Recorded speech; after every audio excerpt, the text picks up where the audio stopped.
directeur général. Pour le groupe Droite républicaine, Julien Dive. Merci Madame la Présidente, Monsieur le directeur général. Vous, je suis là. Pardon. Bonjour. Vous avez dit tout à l'heure, Stellantis, c'est la France. C'est l'industrie automobile qui est la France. C'est l'industrie tout court qui est la France. Parce que l'industrie, c'est celle qui est implantée dans nos territoires, qui crée de la richesse, qui crée de la valeur. Et le mirage d'une société de service, c'est en réalité une société de servitude. Et moi, je crois vraiment que pouvoir accompagner l'industrie et mettre les moyens pour que cette industrie puisse persister, c'est un enjeu auquel on doit s'appliquer, et a fortiori dans l'industrie automobile. Sauf que l'industrie automobile, en France, c'était 200 000 emplois, et chaque année, c'est à peu près 8 000 qui disparaissent. On voit bien la tendance. Et quels que soient les domaines, l'exemple de Michelin hier, Valeo cet été, même le groupe Stellantis sur les usines de boîtes de vitesse ou le site de Rennes, avec des emplois, certes des contrats courts, vous nous direz que ce sont des contrats courts, des CDD qui ne sont pas prolongés, mais il n'empêche que ce sont des emplois qui disparaissent dans l'industrie automobile a fortiori. Et moi j'ai le sentiment qu'on avait un vrai espoir en 2022-2023 avec des belles annonces. Je prends l'exemple d'ACC, Gigafactory installé dans les Hauts-de-France, ma région. Et je ne voudrais pas, et vous allez me confirmer ou m'infirmer, que ce soit aujourd'hui le temps de la désillusion.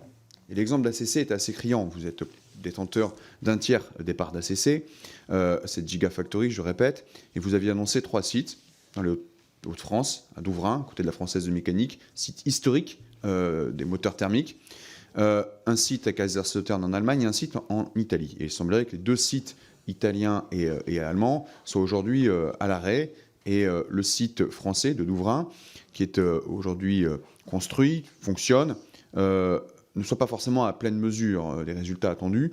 Vous voyez un article encore hier qui expliquait qu'il y avait eu des cellules développées qui avaient été jetées parce qu'elles ne répondaient pas aux besoins industriels. Donc la question que je voulais vous poser, les questions que je voulais vous poser, c'est quid du choix technologique que vous faites aujourd'hui sur la batterie? Et est-ce que vous êtes engagé à mener des partenariats, y compris avec des acteurs étrangers spécialisés de renom sur la question de la batterie? Comment comptez-vous accompagner les salariés du site d'à côté de Douvrin, de l'historique Française de Mécanique, dans cette transition, qui eux sont expérimentés et qui ont une expertise reconnue sur les moteurs thermiques? Et puis, quelque part, considérez-vous que le choix des pouvoirs publics au niveau européen fait sur l'électrique ou le tout électrique est un choix qui est réellement celui qu'il fallait faire et qui entretient finalement cette désindustrialisation de l'automobile? Merci beaucoup, monsieur le directeur général. Fallait-il faire ce choix? Il est un peu tard pour y répondre. Il est fait. Encore eût-il fallu se poser la question en brin plus tôt, je dirais. Bon, nous on dit quoi? Quel que soit le choix,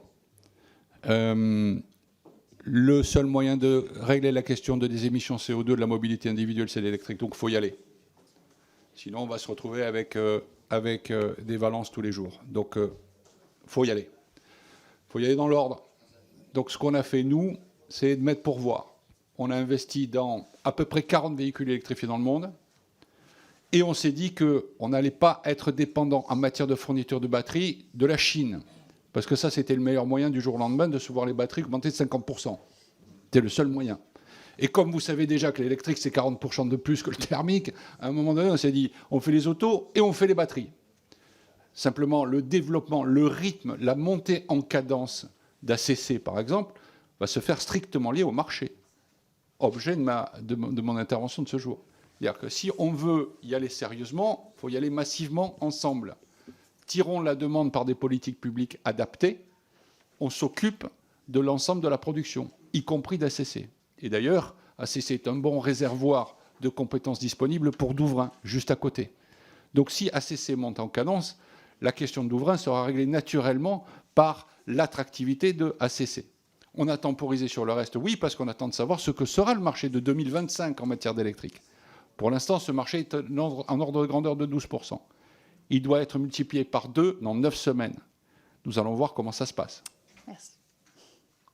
Merci beaucoup. Nous passons maintenant au groupe, pour le groupe écologiste